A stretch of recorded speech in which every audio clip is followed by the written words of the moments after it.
Élu sénateur de la République avec 11 voix à l'Assemblée provinciale du Haut-Katanga en avril 2024, le conseiller politique de Moïse Katumbi, l'honorable Salomon Idi Kalonda, le spécial, n'a pas dérogé à la règle avant la plénière de la Chambre des sages dès ce jeudi 6 juin 2024 pour la validation des mandats des nouveaux sénateurs.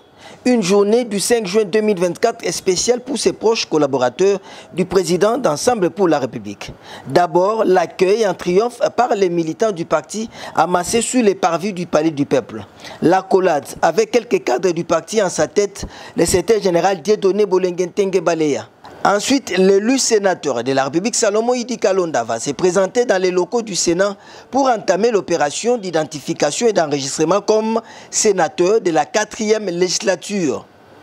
Salomon Idi Kalonda s'est identifié en présentant sa carte d'identité suivie de la capture, de l'échange avec les dialogueurs pour s'enquérir de l'organisation et du fonctionnement de l'institution, du remplissage de la fiche identitaire pour se clôturer par les retraits de la carte provisoire de légitimation.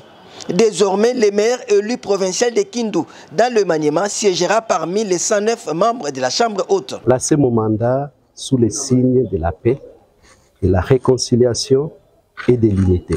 Je crois que notre pays en a besoin aujourd'hui. Aucun développement ne peut se faire sans la paix, sans la concorde nationale, sans l'unité, et donc on en aura besoin. Deuxièmement, le loi que nous allons commencer à élire ici, il faut que ça aille dans le sens de la population. La population congolaise a assez souffert. Malheureusement, les politiciens parfois passent leur temps à se tirailler alors que nous devons regarder la population.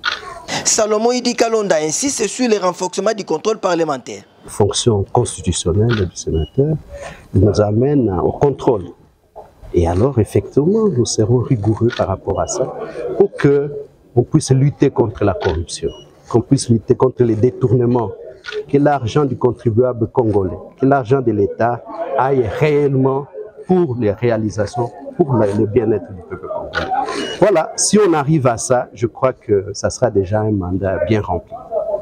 Accusé d'atteinte à la sûreté de l'État par la justice militaire au mois de mai 2023 et incarcéré à la prison militaire d'Indolo, ce haut cadre du parti Ensemble pour la République, parti de l'opposition, bénéficie d'une liberté provisoire et revient d'un séjour médical en Belgique.